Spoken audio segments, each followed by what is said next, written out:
Hey, everybody, welcome to this episode of Think Business Live. Looking forward to talking with Valerie Trapunsky.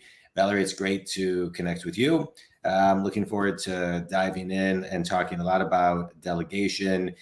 You are a former A-list personal assistant and chief of staff, currently founder and CEO of ChatterBoss, the first and only remote executive assistant service of its kind. So I love talking about delegation and everything that you and your company are doing. Before we get started, I always like to start my podcast with talking with business owners that I talk to. I'm a business coach. I work with people who are successful but stuck all over the globe and get them unstuck in business. And so I think people learn through story. What's been a recent stuck of yours, and how have you gotten unstuck? It's a great question. So I like to say that every year there is a new stuck, right? Or every 6 months or so. And I'm always grateful because those are the areas that you learn from. Those are the areas that you go to the next level as a business owner and an entrepreneur. Look, this year, I don't know kind of how the conversations have been going in other areas. This year has been an incredibly hard year for business owners, for entrepreneurs, and ChatterBoss specifically supports small businesses. We support entrepreneurs, and we feel with them every part of the roller coaster. Mhm. And so this year, I would say, has actually been harder than COVID because Yeah. at least with COVID, everyone was talking about it and it was like a clear decline and a clear return. This year, what we've been noticing supporting all of the clients that we do is that they are it's kind of silent, and as like they're entering all of this, no one is talking about this. So people have started to change the direction of how they do their business. They've changed the way that they leverage services, and I also find people are a little bit more cautious than they've ever been in terms of like spend and like things like that. So this has been for me, huge challenge this year, trying to navigate. It's not that there's less business; it's just different kind of business. Yeah. It's almost like we were saying, like from the marketing perspective, it's like we were invited to the party. We come to the party and we're like, "Hey, we're here," and everyone's like, "Hey, we already went to somewhere else. Like we're at a different party." That's been a little bit of this year. I think like we're getting like our footing back again, but very, very challenging year. I don't know what you're seeing from the side. Yeah, it's interesting. I think as people are, getting back into the office, I think the amount of people who are hybrid are beginning to at least be told also that that's going away, especially come January. People want people back into the office. People are hiring. People are slowing down. People aren't hiring. So there's like kind of this mix as kind of we're walking through this adjustment period.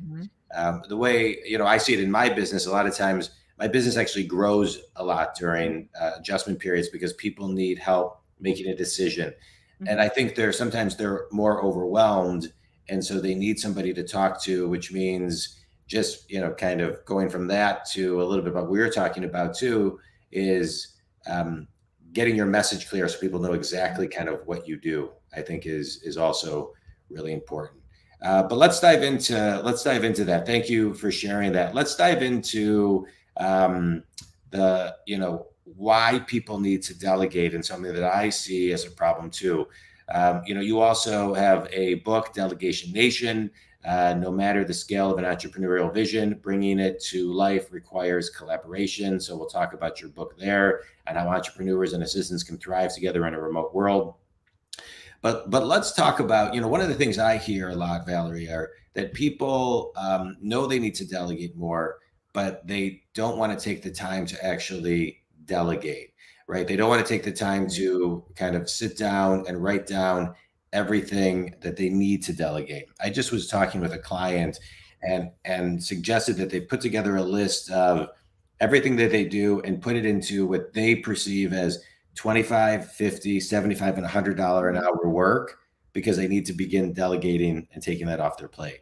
And so how, if somebody begins to do that, how do they then enter you in your business? I love that you share that. And, we see that a lot as well. And, it's, you can kind of look at it like, okay, I want to be in shape, but I don't want to work out and I don't want to eat healthy, right? There is a clear path to delegation success. And someone asked the other day, how do you get there? Like, how do you get there quickly and easily? It's not quick and easy. Anything that's worth doing takes time. Yeah. And that's what the delegation mastery of delegation looks like as well. And the very first step, I love that you said, like do an audit. One of the things that we'll do for our clients is that, we offer zone of genius training. We offer lots of tools for you to understand, like auditing your calendar, auditing your time, so that you know where things are going and what things you should and should not be doing. And we'll also talk about, having almost tangible documents that you can have on your desk as a card to remind you, these are the things that I should, and these are the things that I shouldn't be doing, as reminders to delegate. But one thing that makes ChatterBoss unique, that we've recognized from the early days, that it was really hard for people to step into delegation. So what we'll do is, you are paired with a dedicated relationship manager that is like a delegation coach. And when you get started with us, they will do the work for you. So you will complete a new client questionnaire. It will pull out of you all of those areas that you were mentioning. And then we do the hard work of putting together a roadmap and milestones. Lots of people don't get started exactly for the reason you said. I'm not sure how to, I don't know what to delegate. And until I have it in a perfect plan, I'm not going to start. So we like to take that off of the plate. So the only thing that you have to come with is like a desire and a desire to delegate. And then from there, we'll take it and support. Yeah, dive into what that means though to support. When I have a team do my podcast, and they're in the Philippines. They've been doing it for a long, long time, and I put together kind of a 7-page document, very detailed, with links and everything, and so there would be nothing lost in translation. I did a video over it. We did a call with them. And they made one mistake, and the one mistake was the one thing I actually forgot to put in, right? And so, but once I did that, I probably saved, with the amount of work that they do with the correspondence with the guests, like you gotta, everything that you filled out and then got, and then you'll get after the call, that's all done by them. And so they probably saved me, 200 hours a year. Yes. If not more. And that 200 hours a year, I can be with clients. And so can you just kind of talk about, just the flow and the system and the process of like really slowing down and how to build that so they can really get their time back? So what you've just described, I would say one of the other tools that we have is a delegation self-assessment, where we can see where you fall amongst other entrepreneurs in terms of your delegation skills. So what you have described is, mastery of a part of delegation where you are already somebody that has practiced the skills of, setting up SOPs and all of that. And I would guess that this is also part of your personality and character as well. You are somebody that is organized, who has clear processes in their head. And so you're able to delegate in this way. And you had a positive, very positive experience in delegating in the way that you did. Some listeners may be hearing this and saying, oh my God, if that is a prerequisite to delegation, I'm not going to be able to do it, because some people are never going to set up their own SOPs, create their own videos, etc. So one way that looks like is that, we pair you, first of all, to an assistant that is matching your character, your kind of strengths, matching to your weaknesses, and can be complementary to you. So if you're the kind of person that delegates in the way that you described, that's amazing. And we're going to set you up for success by pairing you to the right person and accepting delegation in this way. There are other people who won't do that. So then we'll say the assistant can set up those SOPs for you by watching you do it, by being in the conversations, by doing the work themselves. And it's the other reason that our model is that you get a US-based assistant for the purposes of the communication. We find communication is easier when you are in the same country, that if the assistant is in the same country as you, or in the same country that your business is based in, and then we will leverage offshore support once you kind of reach that higher level of delegation, you're comfortable, you have good SOPs like you explained, then we'll start leveraging our team in South Africa as well. It's great. It's great. And what are like 3, 4, 5 small things that you begin to take off people's plates? The executive assistant role is one that really doesn't have a template. Everybody comes in, and just depending on your personality, your industry, your business, you're going to ask for different things. But there are some kind of common things that people will start to delegate, especially to a high level assistant like a ChatterBoss assistant. We are more than task doers. We'll say we are your thought partners, and we are going to support and guide in that delegation journey as strategic partners and being your right hand. So what a lot of that looks like is project management support, being the middle person for interacting with the many vendors that you have. So for example, you have this fantastic podcast team that you've been already for many years, maybe doesn't require a lot of management, but requires some. But you may have 6 or 7 other vendors that you're getting support from, plus other new people that you're bringing into the mix all the time. So you can have a ChatterBoss assistant project manage all of the individuals, also screen for new vendors as you're needing them. That's a really common one. Email and calendar management, being inside of your inbox, being able to respond on your behalf to certain things so that you could have the freedom. If you want to take a day from email, somebody's in there, they're responding, they're keeping your calendar moving. Social media is a big one as well. A lot of us as entrepreneurs, we know that we have to be on social. It's pay to play. You disappear for a month, right? All of your online friends are gone. And so keeping up with the consistency, repurposing content, also a really big one. If you're somebody, for example, like you, who loves recording the podcast, but then you want to make a blog post out of it, a LinkedIn post, all of the other things that you do with this content, having a team of assistants manage that and repurpose it for you. Yeah, I love it. I love it. All right, so let's talk a little bit about your book, Delegation Nation. What is the reader going to get out of it? This is a book that's written for both the entrepreneur that is just getting started with delegation, or the executive that's getting started with delegation, as well as those individuals who have been burned before by the delegation process.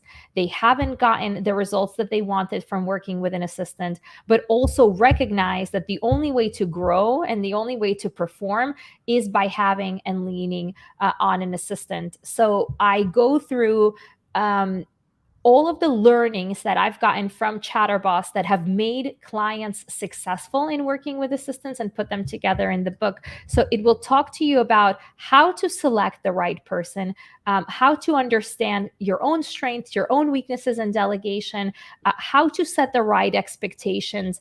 And I write the book from both perspectives. I write from the perspective both of the entrepreneur or the executive that's delegating, as well as the assistant, so that there is empathy for both sides of the equation.